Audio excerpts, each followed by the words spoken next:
एक नगर में एक व्यापारी रहता था जिसका नाम था धनपत राय। व्यापारी का जैसा नाम था वो स्वयं भी वैसा ही था, लेकिन अकाल पड़ने की वजह से उसका धंधा चौपट होने लगा। व्यापारी का एक 22 वर्षीय बेटा था जिसका नाम था यशवर्धन। वह भी अपने पिता के अनुरूप बुद्धिमान था। वह नगर में अपने पिता के ही काम धंधे में सहायता करता था। एक रोज जब यशवर्धन अपने घर आया तो उसका पिता कुछ चिंतित सा लग रहा था। अपने पिता की चिंता को देखकर यश ने कहा, पिताजी, क्या बात है, आप चिंतित क्यों हो?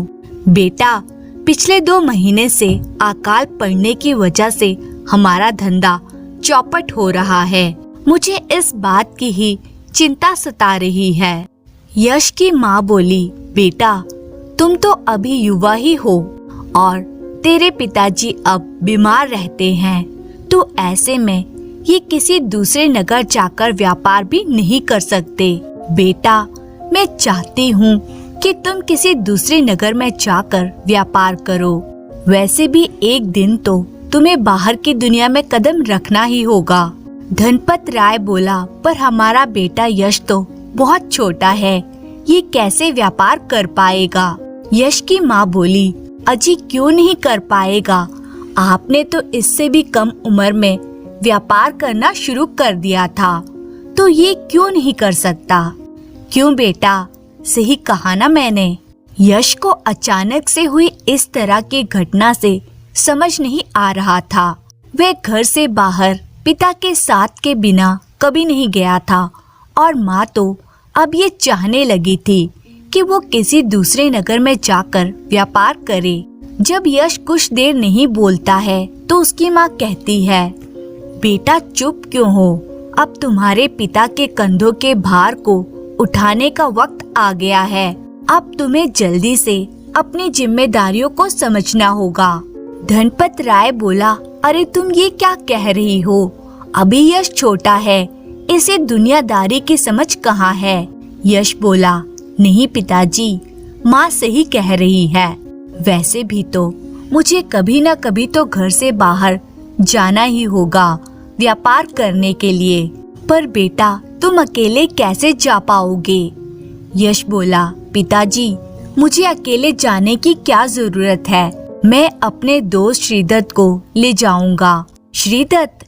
लेकिन बेटा, वो तो ब्राह्मण पुत्र है, भला वो तुम्हारे साथ क्यों जाएगा? पिताजी, वो सब आप मुझ पर छोड़ दो, मैं उसे मना लूंगा।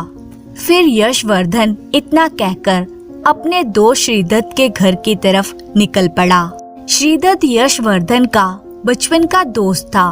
उसका परिवार गरीब था, पिता की मृत्यु हो चुकी थी। अभी कुछ दिन पहले ही श्रीदत्त की शादी हुई थी। यश ने सारी बात अपने दोस्त को बता दी और साथ चलने के लिए जैसे ही आग्रह किया तो श्रीदत्त चौंक कर बोला, नहीं दोस्त, मैं तुम्हारे साथ नहीं जा सकता। मेरी अभी अभी शादी हुई है, नई घर पर पंडिताइन आई है। यार, मैं तुम्हारे साथ नहीं जा सकता। यश बोला, देख दोस्त, 1 साल की ही तो बात है। इतने दिन में शायद अगले साल बारिश हो जाए और मेरा व्यापार भी चमक जाएगा, इसलिए बस 1 साल के लिए ही तो जाना है। नहीं दोस्त, मैं तुम्हारे साथ नहीं जा सकता। मेरा काम वैसे भी पांडित्य कर्म का है। अगर इस अकाल में किसी की शादी नहीं हुई तो क्या हुआ? कोई भूख से मरेगा तो उसका कर्म कांड करवा के ही काम चला लूंगा। शादी के बाद तो तुम बिल्कुल ही बदल गए। मैंने तो तुम्हें बचपन से मेरा सच्चा दोस्त माना है, लेकिन तुम तो स्वार्थी निकले। यश बोला, दोस्त, अगर तुम मेरे साथ चलोगे तो मैं तुम्हें अपने मुनाफे में से 20% हिस्सा दूंगा। श्रीदत्त खुश होकर बोला, क्या सच में दोगे? अरे हाँ, सच में दूंगा, लेकिन हमें कल ही निकलना होगा, ठीक है? श्रीदत्त बोला, ठीक है। यशवर्धन ने अपने दोस्त श्रीदत्त को साथ चलने के लिए मना लिया था, लेकिन जैसे ही श्रीदत्त ने अपनी पत्नी को रात को ये बात बताई तो वो नाराज हो गई। उसने कैसे भी करके अपनी पत्नी को मना लिया। अगले दिन यशवर्धन श्रीदत्त को अपने साथ यात्रा पर ले जाने के लिए उसके घर गया। उसने रास्ते के लिए अपने साथ खाने पीने का सामान रख लिया। इसके अलावा उसके पिताजी ने उसे व्यापार करने के लिए 4 स्वर्ण मुद्राएं भी दी थी, ताकि यशवर्धन दूसरे नगर में जब व्यापार करे तो उसे किसी भी तरह की दिक्कत का सामना ना करना पड़े। कुछ ही पल में यशवर्धन श्रीदत्त के घर पहुंच गया। उसने उसे बाहर प्रांगण से ही आवाज दी, श्रीदत्त, तैयार हो गए हो तो चलें। श्रीदत्त ने अपनी पत्नी को अलविदा कहा, अपनी माँ के पांव छुए और घर से यशवर्धन के साथ यात्रा पर निकल गया।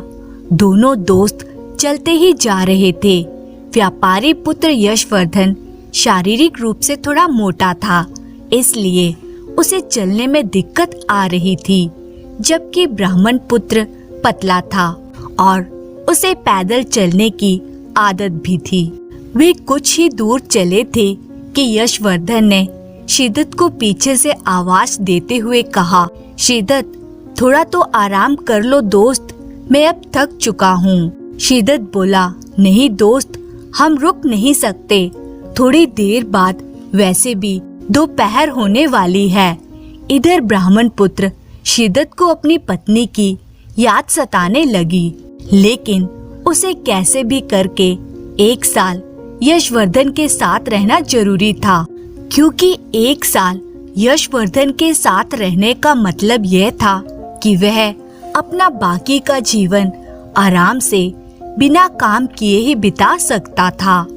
इधर जब श्रीदत्त नहीं रुकता है तो यशवर्धन उसे कहता है, दोस्त, अगर तुम रुक नहीं सकते तो मुझे कोई कहानी ही सुना दो।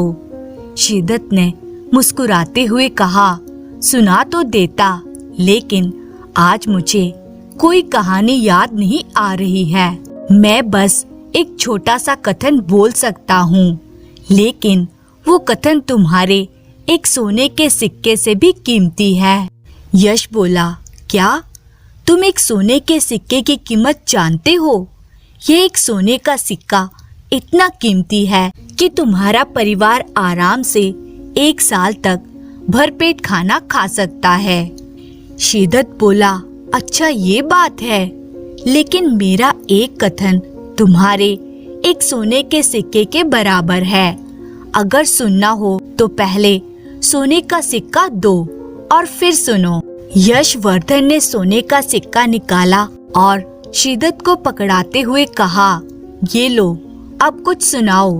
श्रीदत्त ने मुस्कुराते हुए सिक्का ग्रहण कर लिया और उससे कहा, देखो दोस्त, 1 से भले 2 होते हैं। तुम कभी भी अकेला महसूस करो तो किसी दूसरे साथी की तलाश करना, यानी वो साथी कोई भी हो सकता है, इंसान भी हो सकता है, जानवर भी हो सकता है, या फिर कोई निर्जीव वस्तु जैसे कोई छड़ी, क्योंकि 1 से भले 2 होते हैं। श्रीदत्त के इतना कहते ही यशवर्धन को मन ही मन गुस्सा आ रहा था कि उसने एक इतने महंगे सोने के सिक्के के बदले में इतनी छोटी सी बात कही, लेकिन वे क्या कर सकता था। उसका सोने का सिक्का तो ब्राह्मण पुत्र के हाथ में जा चुका था। व्यापारी पुत्र अपने आप को ठगा हुआ सा महसूस कर रहा था। इधर जैसे ही सोने का सिक्का ब्राह्मण पुत्र के हाथ में आया, उसके मन में लालच आ गया। दोनों दोस्त ऐसे ही बिना रुके चलते जा रहे थे। ब्राह्मण पुत्र लगातार तेज गति से आगे बढ़ रहा था, तो वहीं व्यापारी पुत्र को चलने में तकलीफ हो रही थी। अचानक कुछ दूर चलने के बाद व्यापारी पुत्र यशवर्धन ने श्रीदत्त से कहा, दोस्त, कोई कहानी सुना दो, सफर कट जाएगा। श्रीदत्त बोला, मैंने तुम्हें पहले ही कह दिया था कि मेरे पास बस कुछ कथन हैं, जो कि कहानियों से भी ज्यादा अनमोल हैं, तुम्हारे जीवन में काम आएंगे। ठीक है, तुम अपना बहुमूल्य कथन ही सुना दो। श्रीदत्त बोला, हाँ जरूर दोस्त, लेकिन पहले मुझे तुम वो सोने का सिक्का तो दो। यश सोने का सिक्का निकालते हुए कहता है, ये लो, अब तो सुना दो। शिदत सोने का सिक्का लेते हुए कहता है, ठीक है तो सुनो। तुम जब भी किसी अनजान के घर मेहमान बनकर रहो और जब तुम्हें खाना परोसा जाए तो तुम पहला निवाला खाने से पूर्व किसी कुत्ते या बिल्ली को खिला देना। यश बोला, ऐसा क्यों? ऐसा इसलिए क्योंकि शास्त्रों में भी कहा गया है कि पहला निवाला स्वयं खाने की बजाय किसी जीव को खिलाना चाहिए, इससे पुण्य मिलता है। अब यशवर्धन को शिदत पर गुस्सा आ रहा था क्योंकि उसके साथ 2 बार धोखा हो चुका था।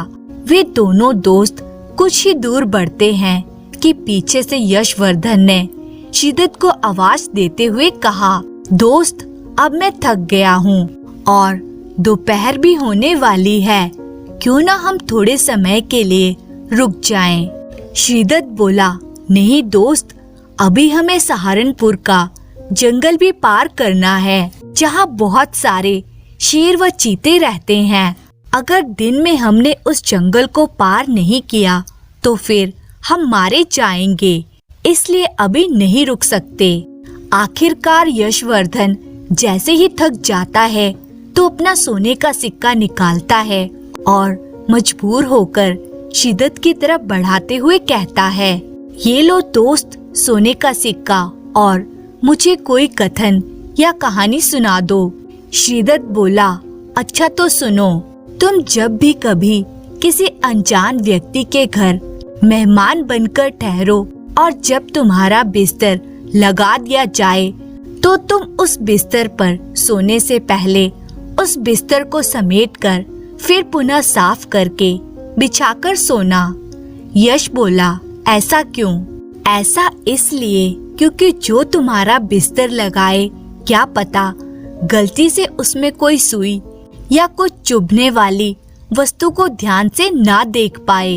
यशवर्धन सोचने लगा, अरे ये तो इतनी छोटी सी बात है, इसमें सोने का सिक्का लेने की क्या जरूरत थी। दूसरी तरफ शिदत को अपनी पत्नी की बहुत याद आ रही थी। यशवर्धन निराश होकर शिदत का अनुसरण करता रहा। अब यश को बहुत ज्यादा थकान महसूस हो रही थी। उसके चलते हुए पांव लड़खड़ा रहे थे। वे कुछ ही कदम चला था कि उसने शिदत को पीछे से आवाज देते हुए कहा, रुको दोस्त, मैं अब बहुत थक चुका हूँ, अब कोई कहानी या कथन ही सुना दो। ठीक है मित्र, सुनाता हूँ, पर पहले सोने का सिक्का तो दो। अब तो मेरे पास सिर्फ एक ही सोने का सिक्का बचा है। अगर यह भी तुम्हें दे दिया तो फिर मैं व्यापार कैसे कर सकूंगा। शिदत बोला, तो ठीक है, फिर आगे बढ़ते हैं। यशवर्धन ने बेमन से सोने का सिक्का देते हुए कहा, ये लो, अब तो सुना दो। अब व्यापारी पुत्र यशवर्धन के सारे सोने के सिक्के उसके पास आ चुके थे। शिदत मुस्कुराते हुए बोला, अच्छा सुनो, तुम्हें जब भी कभी लगे कि अब तुम चारों ओर से मुसीबतों से घिर चुके हो तो उन परेशानियों के आगे कभी हार मत मानना। कोशिश करना उस मुसीबत से लड़ने की, क्योंकि समय बड़ा बलवान होता है। क्या पता जो तुम्हारा दुश्मन है वो वक्त आने पर तुम्हारा दोस्त बन जाए। इसलिए हर इंसान को साम, दाम, दंड और भेद, इन चारों नीतियों के आधार पर हराने की कोशिश करना। अगर तुमने मुश्किल समय में भी अपना आत्मविश्वास और हिम्मत नहीं खोई तो तुम निश्चित ही कामयाब हो जाओगे। चलो अब मैं चलता हूँ। यशवर्धन ने आश्चर्य से कहा, कहाँ चलता हूँ? शिदत बोला, अपने घर। और कहा, मैंने तुम्हें जो ज्ञान देना था वो दे दिया। अब मैं अपने घर जा रहा हूँ। मुझे अपनी पत्नी की बहुत याद आ रही है। फिर वह यश को बीच रास्ते में ही छोड़कर वापस नगर की तरफ बढ़ जाता है। तो यशवर्धन उसे पीछे से आवाज देते हुए कहता है, मुझे तुमसे ये उम्मीद नहीं थी कि तुम मुझे ऐसे बीच रास्ते में छोड़ जाओगे। श्रीदत्त यशवर्धन की बातों को अनसुना करके वापस चला जाता है और यशवर्धन दुखी होकर उसे देखता रहता है। श्रीदत्त ने बातों बातों में यशवर्धन के 4 सोने के सिक्के ले लिए थे।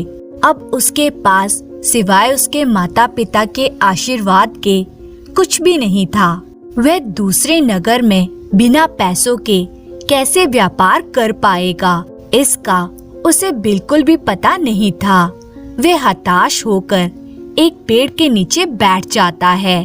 दोपहर हो चुकी थी। उसे कैसे भी करके शाम तक जंगल को पार करना था।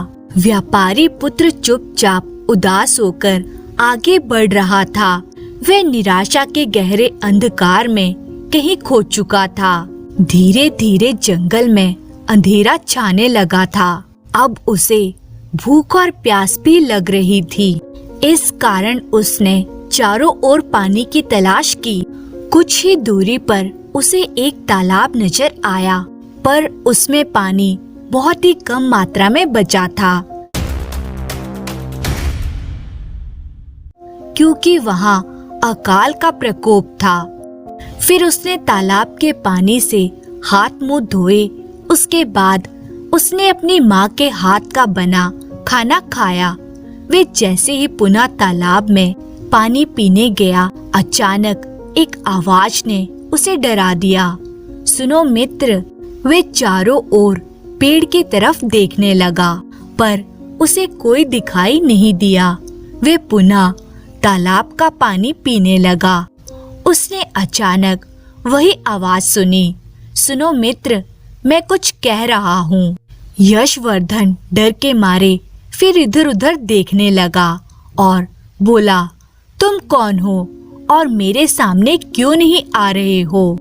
मैं तो तुम्हारे सामने ही हूँ दोस्त, जरा नीचे देखो। व्यापारी पुत्र ने देखा कि कोई कछुआ पानी से बाहर आ रहा था। व्यापारी पुत्र ने पूछा, तुम कौन हो?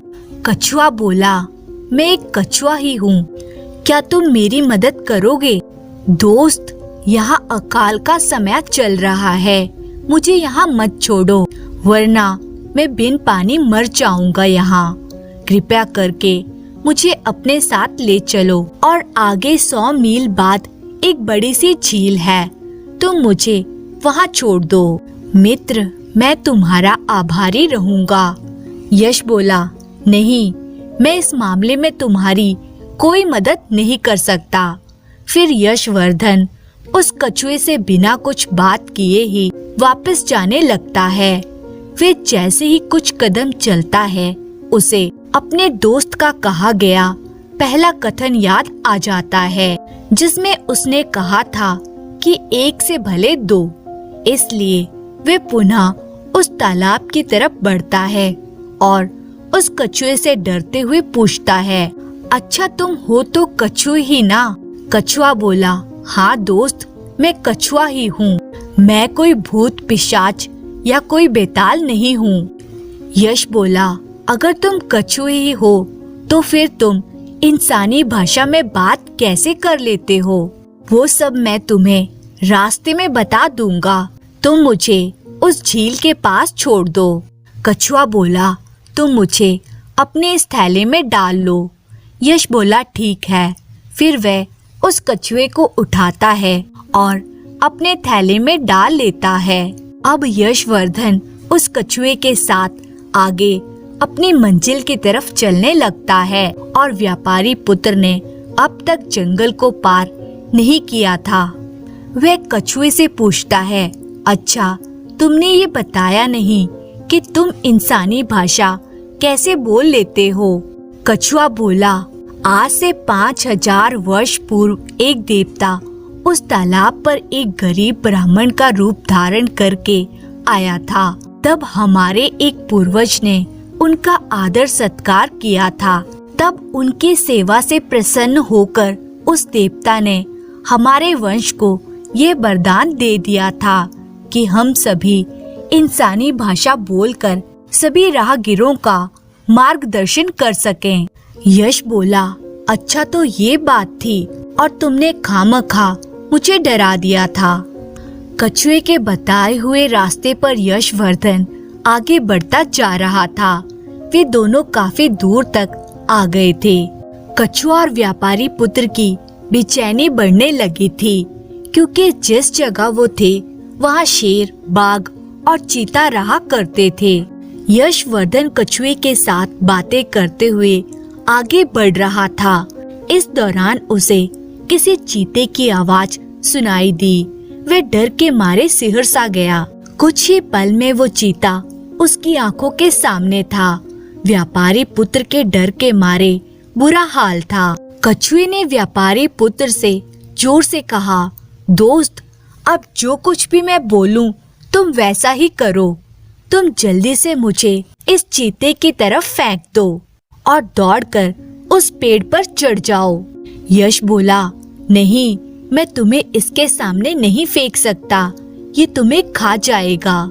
कछुआ बोला, अरे तुम इसकी चिंता मत करो, तुम जल्दी से मुझे फेंक दो। इधर चीता यशवर्धन की तरफ आगे बढ़ रहा था।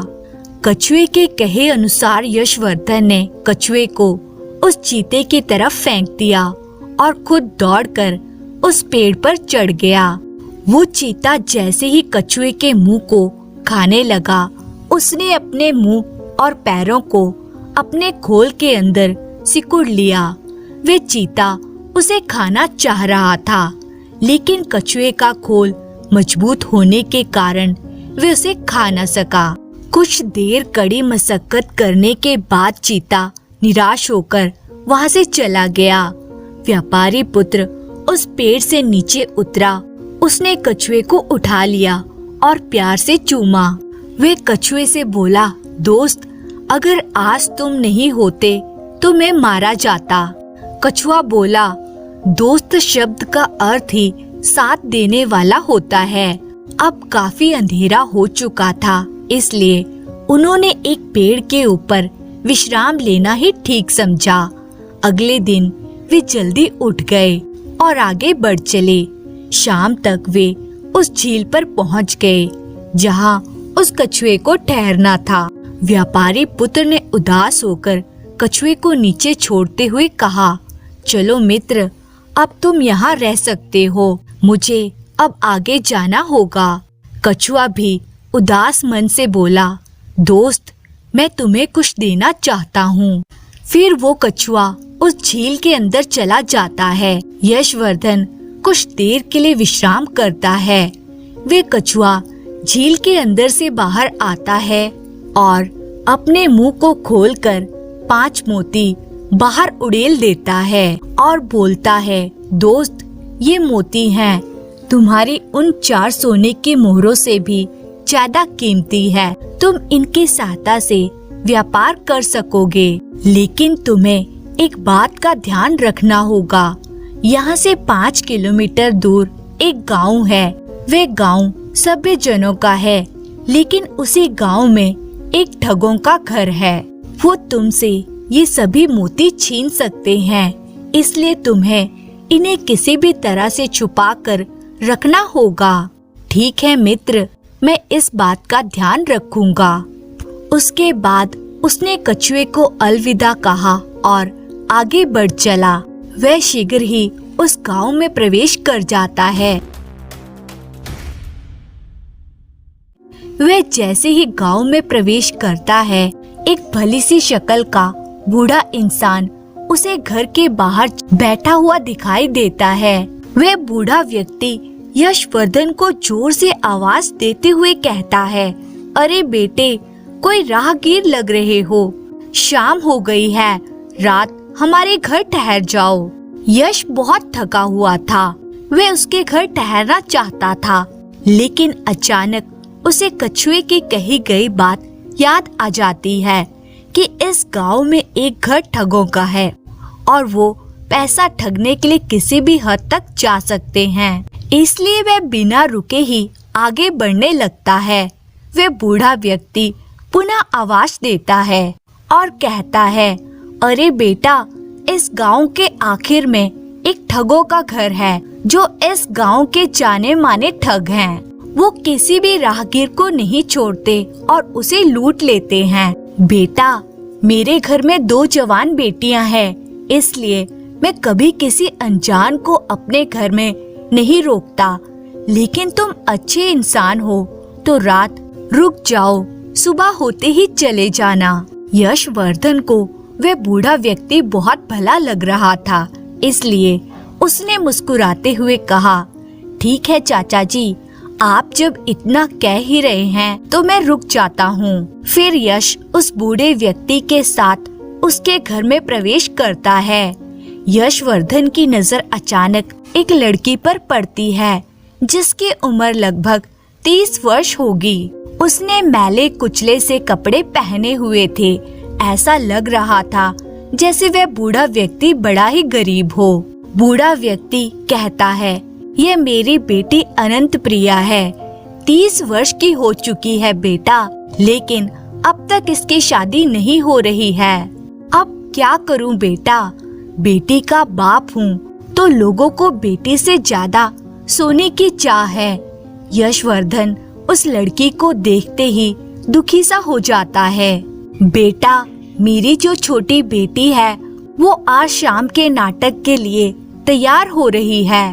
वो गांव में रामलीला में सीता की भूमिका निभाती है, तो वह उसकी तैयारी कर रही है।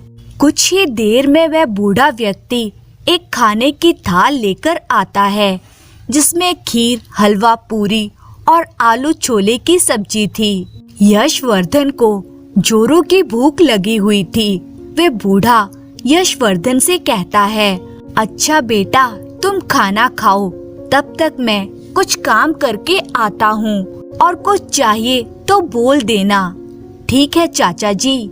यशवर्धन जैसे ही खाने का पहला निवाला खाने लगता है, अचानक उसे ब्राह्मण पुत्र का कहा गया दूसरा कथन याद आ जाता है कि कभी भी तुम जब खाना खाओ तो पहला निवाला खुद खाने की बजाय किसी कुत्ते या बिल्ली को खिलाओ, इससे पुण्य मिलता है।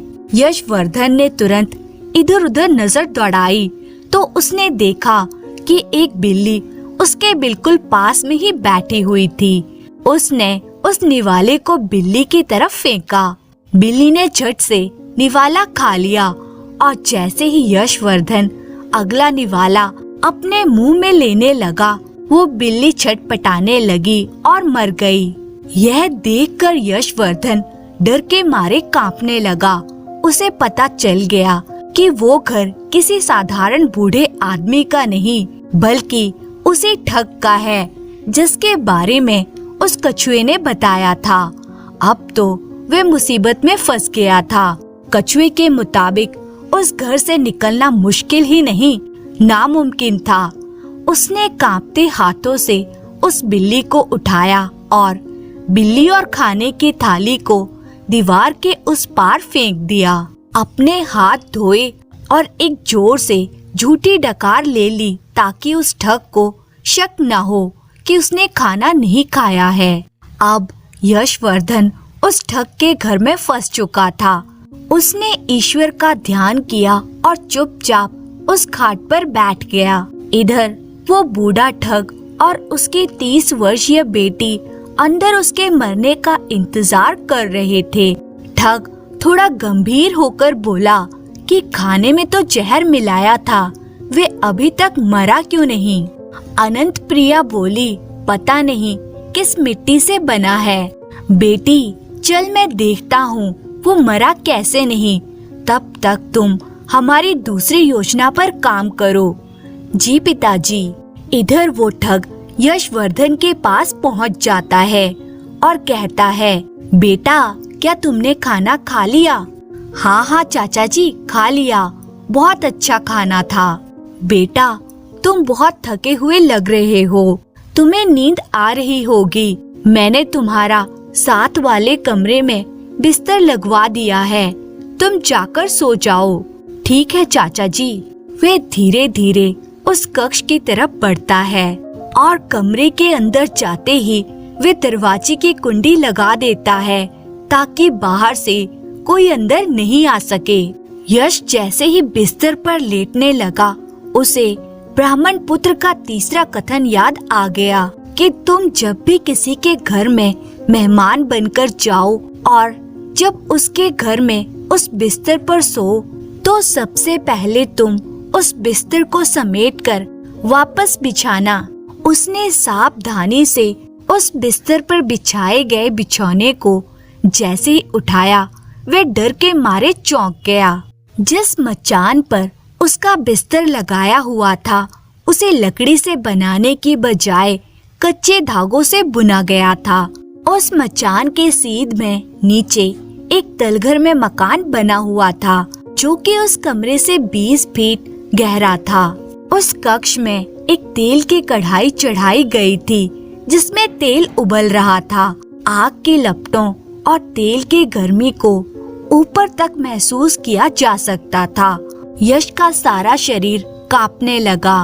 उस बिस्तर पर जो कोई भी सोता, उसके वजन से वो धागे टूट जाते और बिस्तर सहित वे उस कढ़ाई में जा गिरता जिसमें उबलता हुआ तेल था, और पल भर में ही उसकी भुर्जी बन जाती। लेकिन एक बार फिर उसे उस ब्राह्मण के कथन ने बचा लिया। उसने अपने माथे का पसीना पोंछा और उस बिस्तर को पुनः उसी तरह बिछा दिया। वह अब निराशा के गहरे अंधकार में डूब गया था। उसने इधर उधर नजर दौड़ाई तो उस कक्ष में एक खिड़की नजर आई, लेकिन जैसे ही उसने उस खिड़की को खोलकर देखा तो पता चला कि वह मकान जमीन से कम 20 फीट ऊपर था। ऐसे में जमीन तक पहुंचना मुश्किल था। उसने निराश होकर उस खिड़की को पुनः बंद कर दिया। इधर एक पहर बीत जाने के बाद भी जब यशवर्धन कढ़ाई में नहीं गिरा, तो उसकी बड़ी बेटी और वो ठग दोनों उसकी छोटी बेटी के कक्ष की तरफ जाते हैं। उसकी छोटी बेटी जितनी खूबसूरत थी, उससे कहीं ज्यादा निर्दयी थी। ना जाने कितने निर्दोषों को उसने मारा था। उसका पिता उसके कमरे में पहुंचता है और बोलता है, बेटी, उस राहगीर ने हमारी दोनों ही योजनाओं को असफल बना दिया। अब मैं चाहता हूँ कि तुम उसके कमरे में जाओ और उसे मारने का प्रयत्न करो। जी पिताजी। उसने एक बड़ा सा खंजर लिया, जिसे उसने अपने बगल में छुपा लिया, और एक बेहोश करने वाली दवा की डिबिया भी ले ली। फिर उसने एक दूध का गिलास हाथ में लिया और यशवर्धन के कक्ष की तरफ चल दी। इधर यशवर्धन कक्ष के एक कोने में चिंतनशील अवस्था में बैठा हुआ था कि अचानक कमरे के दरवाजे को पीटने की आवाज सुनाई दी। उसने कांपती हुई आवाज में पूछा, कौन है? रूपवती बोली, मैं रूपवती, दरवाजा खोलिए, आपके लिए दूध लेकर आई हूँ। यश बोला, मैं दूध नहीं पीता। अच्छा ठीक है, लेकिन आप दरवाजा तो खोलिए। फिर यशवर्धन ने डरते हुए दरवाजा खोला। दरवाजे पर रूपवती को देखकर वो हक्का बक्का रह गया। वह साड़ी में किसी परी से कम नहीं लग रही थी। रूपवती ने कहा, आप अभी तक सोए नहीं? मेरी बहन ने आपके लिए कितना सुंदर बिस्तर लगाया हुआ था। हाँ, बहुत कमाल का। पहले तो आपकी बहन ने हमारे लिए इतना अच्छा खाना बनाया कि अगर वो बिल्ली मेरे पास नहीं होती तो मैं लुढ़क जाता। और अब अगर मैंने सोने से पहले इस बिस्तर को ना संभाला होता तो नीचे तेल में तलकर मेरी भुर्जी बन गई होती। और आप कह रही हैं कि मैं अब तक सोया क्यों नहीं? रूपवती बोली, अच्छा, अब आप चिंता ना करें। मैं अपनी बहन और मेरे पिताजी की तरह नहीं हूँ। हाँ, पता है, आप उनसे भी ज्यादा खतरनाक हैं। अब शायद दूध में भी जहर मिलाकर लाई हैं। फिर रूपवती ने दूध के गिलास में से एक घूंट दूध का पी लिया। यशवर्धन को जैसे ही पता चला कि दूध में जहर नहीं मिला हुआ है, तो उसने जल्दी से दूध का गिलास छीना और एक ही बार में सारा दूध पी गया। रूपवती बोली, अच्छा, मैंने सुना है कि आपके पास धन है, तो आपके पास जो भी धन है वो निकाल कर मुझे दे दो। मैं अपने पिताजी से कहकर तुम्हें यहाँ से आजाद करवा दूंगी। लेकिन मेरे पास कोई धन नहीं है। तुम सीधे से मुझे बता दो कि तुमने धन कहाँ छुपा रखा है, वरना ये खंजर तुम्हारे पेट में घुसाऊंगी और तुम्हें मार दूंगी। उसे अपने ब्राह्मण दोस्त का चौथा कथन याद आता है कि जब तुम कभी किसी बुरी परिस्थिति में फंसे हो तो उस परिस्थिति से निकलने के लिए हर तरीका अपना लो।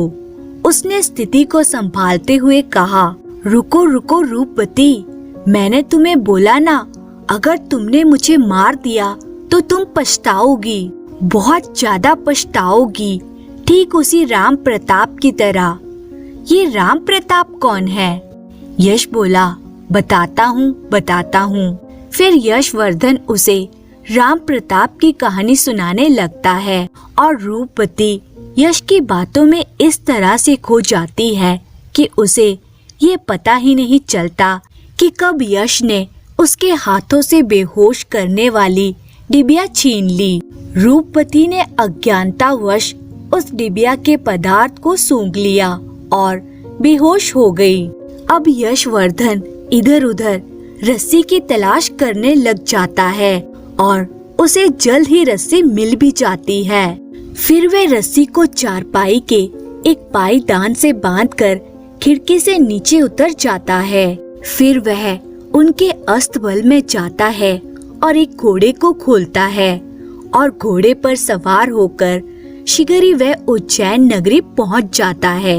इधर ठग और उसके परिवार को पता चला कि वह लड़का भाग गया है, तो उन्हें अपनी मूर्खता पर गुस्सा आता है। व्यापारी पुत्र यशवर्धन को विश्वास हो गया था कि निसंदेह उसके दोस्त के चारों कथन उसके सोने के सिक्कों से भी महंगे थे। यशवर्धन ने उज्जैन में अपना व्यापार स्थापित कर लिया। उसने वहीं पर एक व्यापारी की पुत्री के साथ शादी भी कर ली। 2 वर्ष के अंतराल के बाद यशवर्धन अपने माता पिता से मिलने अपने नगर अपनी पत्नी के साथ जाता है। उसके माता पिता को उसकी बहादुरी और उसकी बुद्धिमानी पर गर्व हुआ। उनका व्यापार पुनः पटरी पर लौट आया। तो इस तरह से यशवर्धन ने साबित कर दिया कि अगर धैर्य से काम लिया जाए तो मुश्किल से मुश्किल शत्रु को भी पराजित किया जा सकता है। धन्यवाद। पहाड़ी पर बसा एक घर था, जहाँ तक जाने का रास्ता कोई ढंग का नहीं था। उस पहाड़ी के किनारे आलोक सिंह का घर था। उस घर में 3 सदस्य थे, पर अन्य प्राणियों की संख्या भी बहुत ज्यादा थी, जिनमें कुत्ता, बिल्ली, बकरियां, गाय, बैल आदि बड़ी संख्या में थे। आलोक सिंह की पत्नी का नाम था सूर्यमुखी और उनकी इकलौती बेटी थी चंद्रमुखी। आलोक सिंह जैसे तैसे अपना जीवन गुजार रहा था। उसको एक बात की चिंता लगातार सता रही थी। उसकी बेटी अब जवान हो रही थी और उसका ब्याह करना था, जबकि उससे कोई लड़का ब्याह करने को तैयार नहीं हो रहा था। कई लड़के उसके घर उसकी बेटी चंद्रमुखी को देखने आ चुके थे। उनका स्वागत सत्कार होता, भव्य भोजन की व्यवस्था की जाती, पर अंत में लड़के वाले इनकार करके चले जाते। चंद्रमुखी के आलसी स्वभाव से अब उनका मन खिन्न होने लगा था। एक दिन उस पहाड़ के एक गांव से आलोक सिंह के घर एक युवक का आगमन हुआ। औरों की भांति उसकी भी खूब खातिरदारी हुई, मान सम्मान हुआ, स्वादिष्ट भोजन खिलाया गया। अंत में रात्रि विश्राम के लिए बिछौना बिछाया गया। आलोक सिंह जाकर मेहमान से बातचीत करने लगा और वे उसे बताता है, बेटा, देखने को तो इस घर में 3 सदस्य हैं, परंतु सारा काम मेरे ही कंधों पर है। बहुत मुश्किल से घर संभाल पा रहा हूँ। उस युवक ने आलोक सिंह से पूछा, आपकी पत्नी और आपकी बेटी आपके काम में सहयोग नहीं करते? वो सहयोग करते हैं, पर उनका सहयोग ना के बराबर है। पत्नी को कुछ काम करवाने से पहले 10 बार कहना पड़ता है, तब जाकर एक काम करने को वह राजी होती है। वही बेटी की स्थिति इससे भी भयंकर है। उसे काम निकलवाना हो तो उसे 20 बार कहने के बाद ही वह काम करती है। एक काम के लिए 20 बार कहने से अच्छा है मैं स्वयं काम कर लेता हूँ। उस युवक ने पूछा, ऐसा कब से चल रहा है? पहले से ही ऐसा चल रहा था। हम बूढ़े बूढ़ी का तो चल गया, पर बेटी के साथ ऐसा कब तक चलेगा? आलोक सिंह ने जवाब दिया, कोई उससे ब्याह करने को तैयार नहीं हो रहा। कोई उसे देखने आता भी है, देखकर चला जाता है। जवाब आता है, उन्हें उससे ब्याह नहीं करना है। यही बात सदैव मेरी चिंता का कारण होती है। बेटी बड़ी हो चुकी है, आज या कल तो मुझे उसका ब्याह करना ही है। उसे ऐसे कब तक घर बिठाए रख सकता हूँ? मुझे समझ नहीं आता क्या करूँ। उस युवक को आलोक सिंह की चिंता वाजिब लगी। उसने कहा, देखिए, मैं भला गांव का लड़का, मेरे माता पिता भी नहीं हैं। आज तक मेरा ब्याह भी नहीं हुआ है। खेत खलिहान करके जीवन चलता है। मांग कर खाने की स्थिति नहीं आती है। मैं आपकी बेटी से ब्याह करने को तैयार हूँ, पर मेरी एक शर्त है। बेटा, यदि तुम मेरी बेटी से ब्याह करने को तैयार हो तो मुझे तुम्हारी हर शर्त मंजूर है। अगर ऐसा है तो कल ही मेरी शादी अपनी बेटी से कर दीजिए। उसके साथ मुझे बिल्ली, कुत्ते और बकरे का बच्चा दीजिएगा। मेरी यही शर्त है कि आपकी बेटी के संग मुझे जानवर के बच्चे भी चाहिए। प्रसन्न होकर आलोक सिंह ने रात में ही ब्याह की सारी तैयारी कर सवेरे दोनों का ब्याह कर उन्हें विदा कर दिया।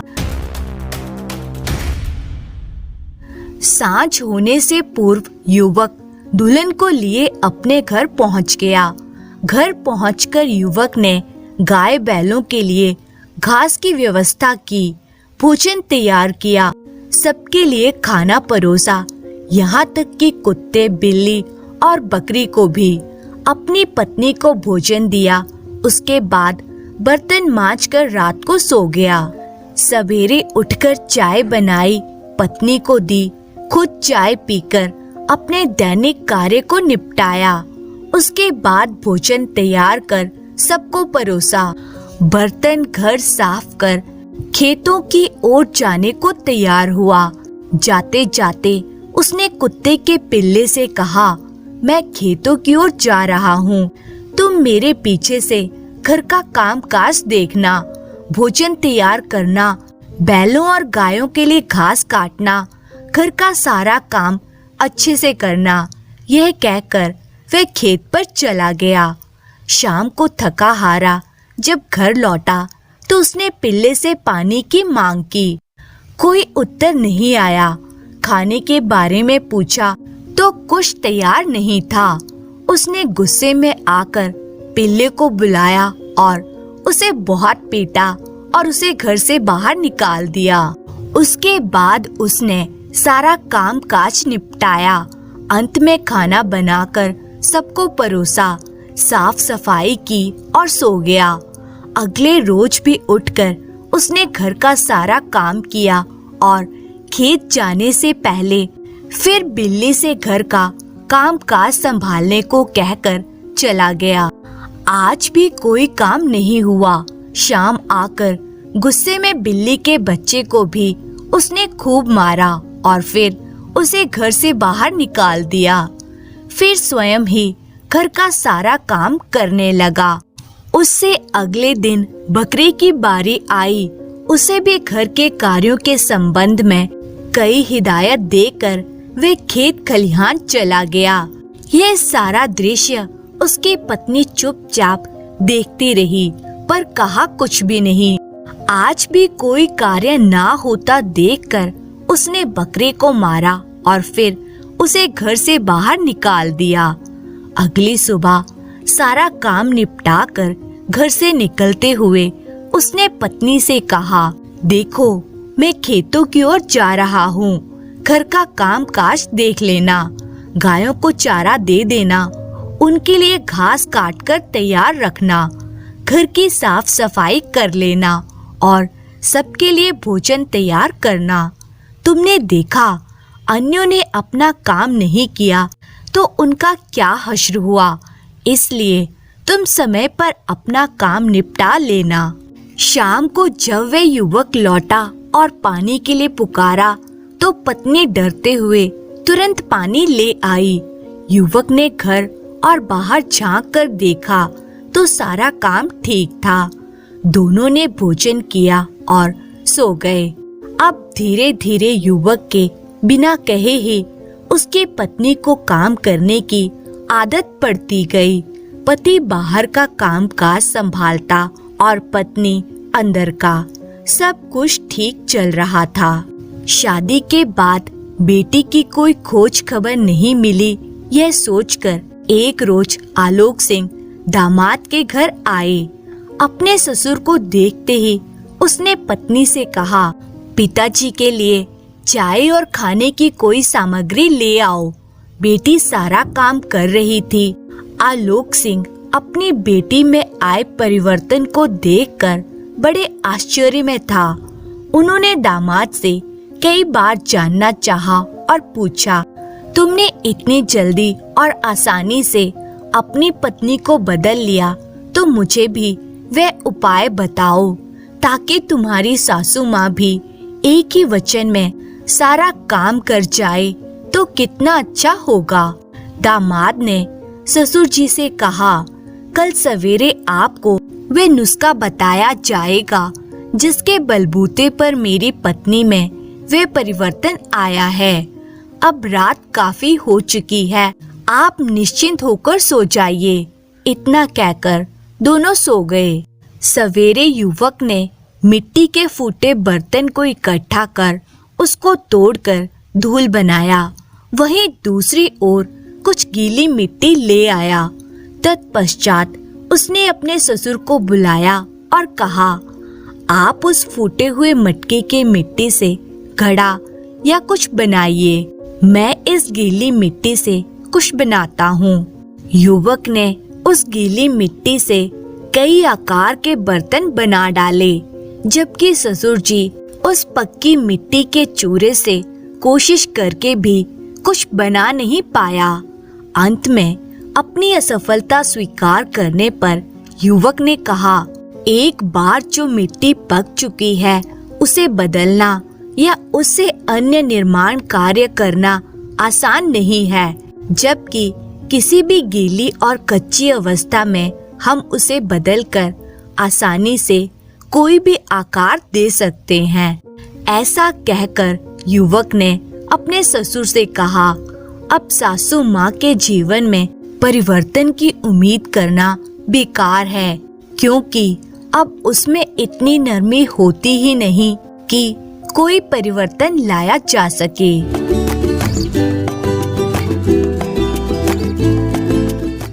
एक बार एक गांव में दो भाई रहा करते थे। उनका नाम था चांगी और मांगी। कहने को तो वे दोनों सगे भाई थे, परंतु उनकी आदत एक दूसरे के विपरीत थी। चांगी बहुत उदार और नेक दिल था। वे अपने बड़ों का आदर और छोटों से प्यार करता था। उसने खूब मेहनत करके अपार धन कमाया था। उसके यहाँ अनेक नौकर चाकर थे। वे अपने नौकरों के प्रति बहुत दयावान था। नौकरों की परेशानी में उनकी सहायता करता था। इस कारण उसके नौकर उसे दिल से प्यार करते थे। इसके ठीक विपरीत मांगी क्रूर स्वभाव का था। उसमें दया और प्रेम की भावना लेश मात्र भी नहीं थी। वह अकड़ू और कठोर इंसान था, परंतु व्यापार के मामले में किस्मत ने उसका साथ दिया था। इस कारण उसका व्यापार खूब फल फूल रहा था। उसके यहाँ नौकर तो बहुत थे, परंतु कोई अंदर से खुश नहीं था। मांगी अपने नौकरों से सुबह से शाम तक काम करवाता, परंतु तनख्वाह बहुत कम देता था। नौकरों के बीमार होने पर वे उन्हें छुट्टी भी नहीं देता था। यदि किसी नौकर के परिवार में कोई बीमार हो अथवा कोई परेशानी हो, मांगी उसके कोई भी सहायता करने से इनकार कर देता था। कई बार दुखी होकर कुछ नौकर मांगी का काम छोड़ने की सोचते थे, परंतु अपने मालिक के साथ नमक हरामी करना पसंद नहीं करते थे। वे कहते थे कि हम जब तक जिंदा रहेंगे मालिक की सेवा करते रहेंगे। मालिक चाहे जैसा भी हो, वे हमारा अन्नदाता होता है, उसकी सेवा करना हमारा फर्ज है। इसी कारण कोई भी नौकर उसके यहाँ दुख सहते हुए भी नौकरी छोड़कर नहीं जाता था। चांगी यह देखकर मन ही मन बहुत दुखी होता था कि मांगी के सारे नौकर इतना कष्ट पा रहे हैं। चांगी ने कई बार अपने भाई को समझाने की कोशिश की, परंतु वे कुछ समझता ही नहीं था। धीरे धीरे मांगी का व्यापार चौपट होता जा रहा था। उसके बुरे व्यवहार व रूखी भाषा के कारण सभी लोग उससे व्यापार करने में कतराने लगे थे। एक दिन चांगी ने मांगी से कहा, भाई, ईश्वर का दिया हम लोगों के पास सब कुछ है, फिर भी तुम अपने नौकरों से इतना बुरा व्यवहार क्यों करते हो? मांगी थोड़ा क्रोधित होते हुए बोला, मैं तो किसी से दुर्व्यवहार नहीं करता, तुम यूं ही मुझ पर आरोप लगा रहे हो। चांगी ने कहा, मैं जानता हूँ कि तुम्हारे नौकर बहुत दुखी हैं। यदि तुम अपने नौकरों को ठीक तनख्वाह देकर मीठा व्यवहार नहीं कर सकते, तो तुम किसी और शहर में जाकर अपना व्यापार शुरू कर दो। मुझसे अपनी आंखों के सामने ऐसा व्यवहार देखा नहीं जाता। तुम्हारे जाने के बाद मैं तुम्हारे नौकरों को अपने पास रख लूंगा। यह सुनकर मांगी ने अपने भाई को बहुत भला बुरा कहा और चांगी चुपचाप वहां से चला गया। चांगी अपने भाई को सुधारने के लिए कोई उपाय सोचने लगा। एक दिन वे विचारों में खोया था, तभी उसका पुराना नौकर उसके पास आया और बोला, मालिक, मैं जानता हूँ कि आप क्यों परेशान हैं। आप कहें तो मैं आपकी सहायता कर सकता हूँ। नौकर की बात सुनकर चांगी का ध्यान भंग हो गया। वे बोला, तुम मेरे लिए क्या कर सकते हो? नौकर ने कहा, मैं चाहे जो करूं, पर उससे मांगे साहब जरूर सुधर जाएंगे या फिर शहर छोड़कर चले जाएंगे। चांगी बोला, क्या तुम जानते हो कि यह कितनी मुसीबत का काम है? नौकर ने जवाब दिया, हाँ मालिक, मैं अच्छी तरह जानता हूँ, पर आपके लिए मैं कुछ भी कर सकता हूँ। बस आप मुझे आज्ञा दीजिए। इसके पश्चात नौकर ने अपनी योजना अनुसार रात्रि में मांगी के घर में प्रवेश पा लिया और जब मांगी चैन से गहरी नींद सो गया तो उसने धीरे से मांगी का कंबल उतारा और खिड़की के रास्ते भाग गया। सुबह को मांगी उठा तो उसे बहुत तेज सर्दी लग रही थी। उसने अपना कंबल ढूंढा पर उसका कंबल उसे कहीं नहीं मिला। उसे क्रोध आ गया। फिर जब वे दिन में अपने व्यापार पर गया तो वहाँ एक पैकेट पड़ा पाया। मांगी ने पैकेट खोला तो उसका कंबल वहाँ रखा था। उस पर एक पर्ची लगी थी जिस पर लिखा था, अपने लोगों से व्यवहार सुधार लें वरना छोड़ूंगा नहीं। मांगी को लगा कि जरूर ये उसके नौकरों की चाल है। अगले दिन वे अपने कमरे के भीतर सोया, परंतु जब सुबह उठा तो यह देखकर हैरान रह गया कि उसका तकिया गायब है। उसे बड़ा क्रोध आने लगा। उसने नौकरों को अच्छी खासी डांट लगाई, परंतु नौकर शिष्टाचारवश माफी मांगते रहे और कुछ न बोले। मांगी व्यापार को जाने के लिए तैयार हो रहा था कि तभी कोई उसके दरवाजे पर एक बड़ा पैकेट छोड़ गया। उसने देखा कि उसके सारे नौकर उसके ही सामने खड़े थे। उसने धड़कते दिल से पैकेट खोला तो देखा कि उसमें उसका तकिया रखा था, जिस पर एक पर्ची लगी थी।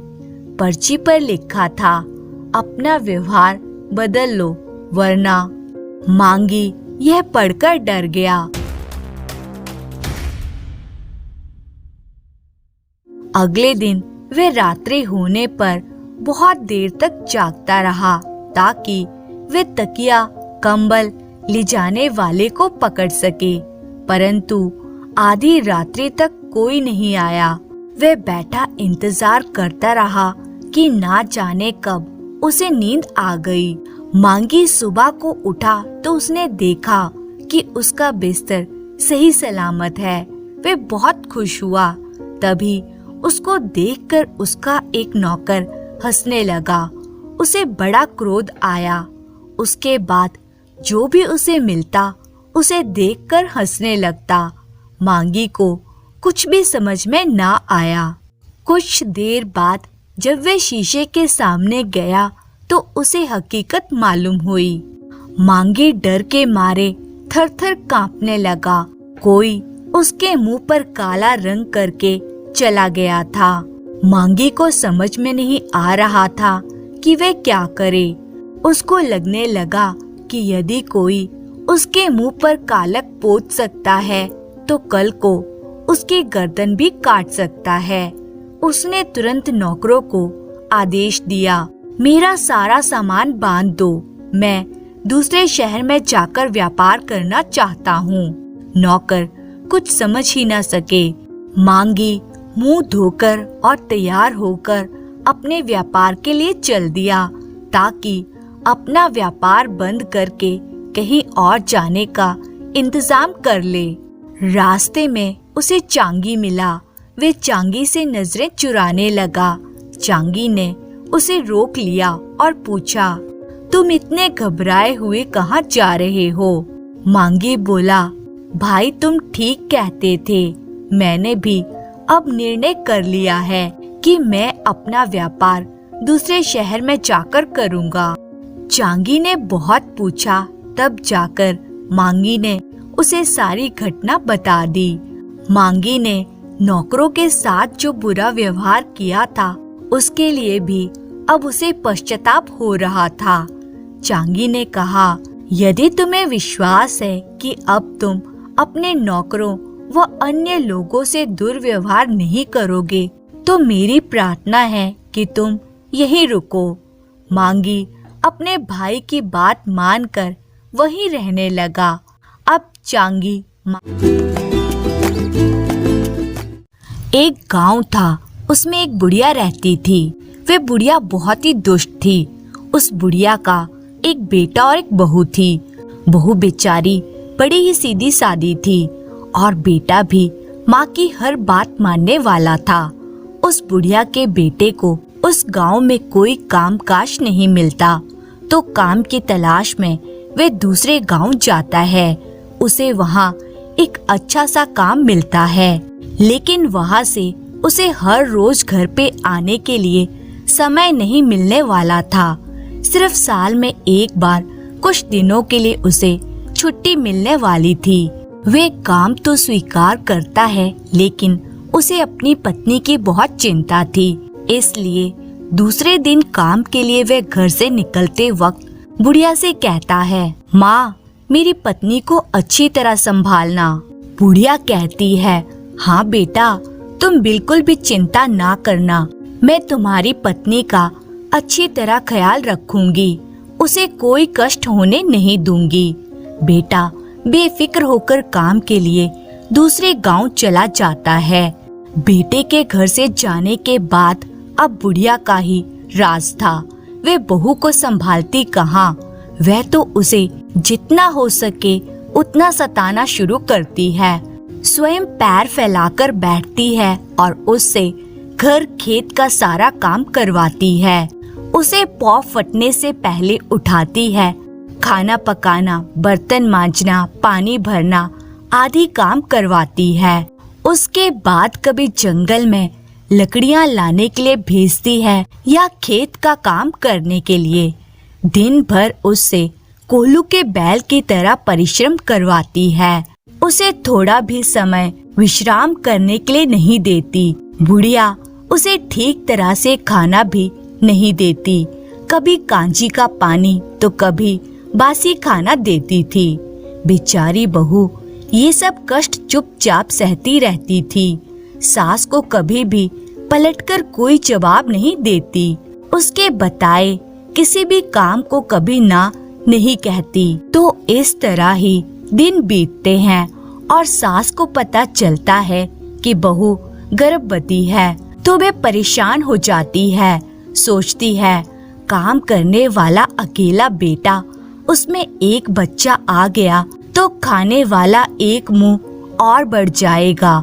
उसके ऊपर बच्चे के जन्म के बाद उसका ख्याल रखने के कारण बहू कोई काम नहीं करेगी। मुझे ही सब काम करना पड़ेगा। जिस दिन उसे यह पता चल जाता है कि उसकी बहू गर्भवती है, वे उसे पहले से ज्यादा सताने लगती है। तो भी बहू उसे उल्टा जवाब नहीं देती। वे चुपचाप उसका बताया काम जैसे भी हो करती है। तो इस तरह कुछ और महीने बीतते हैं। बहू के 9 महीने पूरे होकर उसके प्रसूति होने का समय करीब आता है। उसके पेट में दर्द होने लगता है। बहू प्रसव वेदना से व्याकुल होकर सास से कहती है, माँ जी, लगता है मेरे प्रसूति का समय नजदीक पहुँचा है। आप जल्दी से धाय माँ को बुला लीजिए। इस पर सास उसको एक नींबू देकर कहती है, तुम्हें धाय की कोई जरूरत नहीं है। तुम पास के जंगल में जाकर इस नींबू को खाना, तुम्हें प्रसूति हो जाएगी। पर मेरी एक बात सुनो, यदि बेटा हुआ तो ही उसे लेकर घर आना, बेटी हुई तो उसे लेकर यहाँ नहीं आना। बहू बेचारी वेदना से तड़पती रोती सास के बताए उस जंगल में गई और उसने वह नींबू खाया। कुछ ही पल में उसकी प्रसूति हो गई। उसने एक बेटी को जन्म दिया। बहू ने उस बेटी को बड़े प्यार से, दुलार से दूध पिलाया और नींबू खिलाकर वे पैदा हो गई थी। इसलिए उसका नाम निम्बावती रखा। वहाँ उस जंगल में एक भील और भीलनी का जोड़ा रहता था, पर उनके कोई संतान नहीं थी। बहू अपनी बेटी को उस भील और भीलनी को सौंप देती है और कहती है, मेरी बेटी का ध्यान रखना। बेटी को पाकर वे दोनों बहुत खुश होते हैं। इतना करके बहू घर वापस आ जाती है।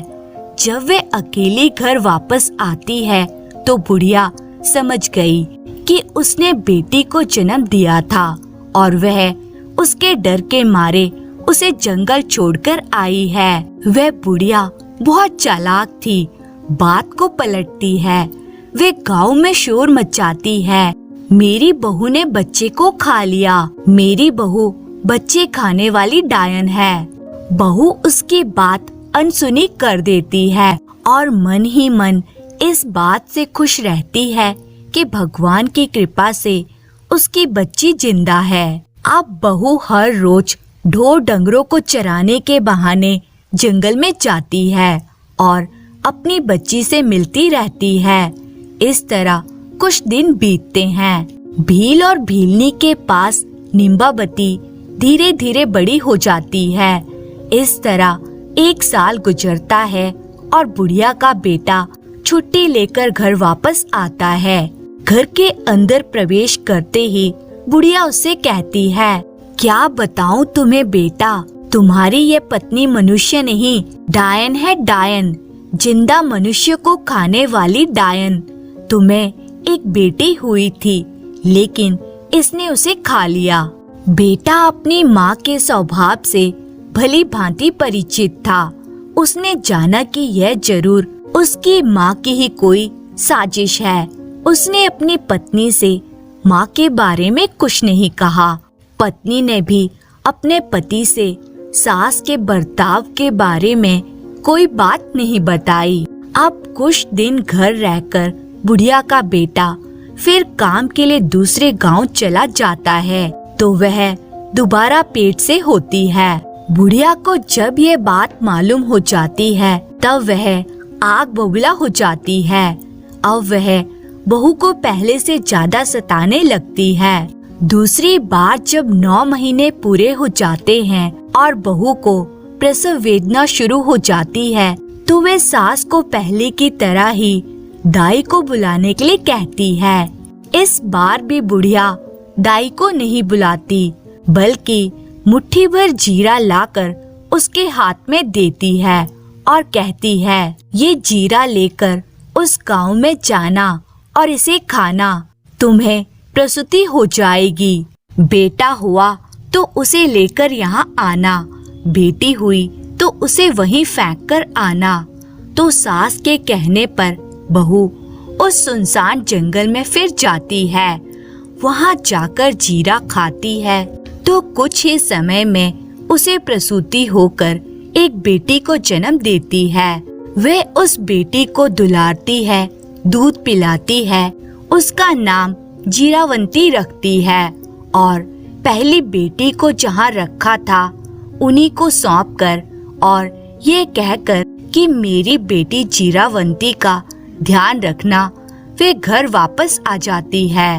अब बुढ़िया पहले से ज्यादा जोर जोर से चिल्लाकर गांव वालों से कहती है कि उसकी बहू ने इस बार भी अपनी बेटी को खा लिया है, वे चुड़ैल है। अब भी बहू उसके चिल्लाने को अनसुना करती है। गांव वाले भी उसके चिल्लाने पर कोई ध्यान नहीं देते।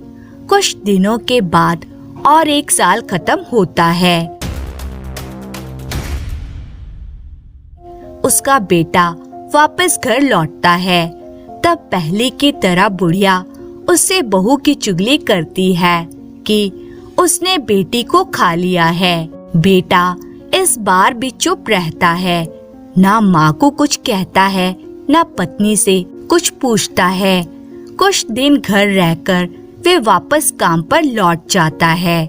अब बहू तीसरी बार गर्भवती हो जाती है। इस बार भी सब पहले की तरह ही हो जाता है। इस बार बुढ़िया बहू को एक आम देती है। बहू उस आम को लेकर उस जंगल में जाकर खाती है, तो वह एक और बेटी को जन्म देती है। वह उसको दूध पिलाकर आमवंती नाम देकर भील और भीलनी को सौंपकर और उसका ख्याल रखने के लिए कहकर वापस घर आ जाती है। अब बुढ़िया गांव के द्वार द्वार जाकर बहू की चुगली करती है कि उसकी बहू ने एक नहीं 3-3 बेटियों को खा लिया है। वे मनुष्य नहीं, खुद के बच्चे खा जाने वाली डायन है। बुढ़िया जिस तरह से शोर मचाती है, तो लोगों को भी अब लगने लगता है कि उसकी बहू सचमुच ही बच्चे खाने वाली डायन है। तो लोग डर के मारे अपने अपने बच्चों को घर के अंदर बंद करके रखते हैं। करते करते ये बात पड़ोस के सब गांवों में फैल जाती है। बुढ़िया का बेटा जिस गांव में काम करता था, उस गांव में भी ये बात पहुंचती है और उसके कान तक आती है। सुनकर वे बहुत ही परेशान हो जाता है। वह तुरंत मालिक से अनुमति लेकर गांव वापस आता है। इधर गांव में भी ये खबर राजा के कानों तक पहुंचती है। राजा सिपाही भेजकर बुढ़िया को दरबार में बुलाता है और बात की छानबीन करता है। तब बुढ़िया मिर्च मसाला लगाकर राजा से कहती है, क्या बताऊं महाराज, मेरी बहू है बच्चे खाने वाली चुड़ैल। उसने मेरी 3 पोतियों को जिंदा ही खा लिया है। सुनकर राजा क्रोधित हो जाता है। सिपाहियों को आदेश देता है कि चौराहे पर एक सूली लगवाओ और बुढ़िया की बहू जहाँ कहीं भी है उसे लेकर आओ। राजा के सिपाही शीघ्र ही आज्ञा का पालन करते हैं। वे तुरंत सूली बनाते हैं और जाकर बुढ़िया की बहू को दरबार में लेकर आते हैं। राजा बहू से पूछता है, क्या तुम्हारी सास सच कहती है? क्या तुमने अपनी 3 बेटियों को जिंदा खा लिया है? बहू सिर नीचे झुकाए चुप रहती है, एक शब्द भी नहीं कहती। अब राजा को विश्वास हो जाता है कि जैसा कि बुढ़िया ने बताया है, उसकी बहू ने अपनी बेटियों को खा लिया है। वह तुरंत सिपाहियों को उसे सूली पर चढ़ाने का फरमान देता है, तो सिपाही उसे लेकर चौराहे पर जमा होते हैं। वहाँ राजा, प्रधान, सरदार और बाकी लोग भी इकट्ठे हो जाते हैं। इधर बहू को सूली पर चढ़ाने की तैयारी चलती है तो उधर उसका पति घर पहुंचता है। वह देखता है कि घर में माँ और पत्नी नहीं है और घर पर ताला लगा हुआ है। वे परेशान होकर पड़ोसियों से पूछताछ करता है। पड़ोसी बताते हैं कि दोनों को राजा ने दरबार में बुलाया है। बेटा घबराकर राजा के दरबार की तरफ भागता है। वहाँ जाकर उसे पता चलता है कि उसकी पत्नी को सूली पर चढ़ाने के लिए चौराहे पर ले गए हैं। वे तेजी से दौड़कर चौराहे पर पहुँचता है। वह देखता है कि चौराहे पर राजा, प्रधान, सिपाही और सारी प्रजा इकट्ठी हुई है और कुछ ही पलों में उसकी पत्नी को सूली पर चढ़ाया जाने वाला है। वह तुरंत राजा के सामने जाकर खड़ा होता है और हाथ जोड़कर गिड़गिड़ाता है, महाराज दया करें, कुछ देर के लिए मेरी पत्नी को सूली पर चढ़ाना रोक दीजिए। मुझे एक बार अपनी माँ और पत्नी से सच बात पूछने दीजिए। यदि मेरी पत्नी अपराधी हुई तो मैं खुद कहूँगा कि उसे सूली पर चढ़ाएं। राजा सिपाहियों को कुछ देर के लिए सूली पर चढ़ाने का रोकने का आदेश देता है। अब बेटा माँ से पूछता है, माँ भगवान के लिए सब सच बताओ। लेकिन बुढ़िया उसे झूठ ही बताती है कि उसकी पत्नी ने 3 बेटियां खा ली हैं। अब बेटा पत्नी से पूछता है, तुम्हें मेरी कसम मुझे सच बताओ। पत्नी आरंभ से अंत तक की सारी बातें पति को बताती है। फिर उसका पति सारी सच्चाई राजा को बताता है। राजा अपने सैनिकों को आदेश देता है कि जंगल में जाकर सच्चाई का पता लगाया जाए। राजा के सैनिक जंगल में जाते हैं और वहाँ भील और भीलनी को सारी बात बताकर तीनों लड़कियों को लेकर आते हैं। अपनी माँ को देखकर उसकी तीनों बेटियां उससे चिपक जाती हैं। उन बच्चियों को देखकर बुढ़िया के बेटे को सच का पता चलता है। राजा भी सच समझ जाता है। सारे लोग भी सच जान लेते हैं। राजा क्रोधित होकर बुढ़िया से पूछता है, अब तो बता बुढ़िया, सच बात क्या है? राजा के तेवर देखकर बुढ़िया को कंपकपी छूटती है। उसे सच बताना ही पड़ता है। सच बात जानकर राजा बुढ़िया को कारागार में डालने का आदेश देता है। बुढ़िया बहुत गिड़गिड़ाती है, पर अब उसे अपने कर्मों का फल भोगना ही था। उसके बाद राजा बुढ़िया के बेटे से कहता है, तुम्हें अब काम के लिए दूसरे गांव जाने की जरूरत नहीं है। मैं तुम्हें इसी गांव में काम दूंगा। तुम अपनी पत्नी और बच्चियों को लेकर सुख से यहाँ रहना। बुढ़िया का बेटा हाथ जोड़कर कहता है, आपकी बड़ी कृपा हुई महाराज। उसके बाद वे अपनी पत्नी और बच्चियों को लेकर घर आ जाता है।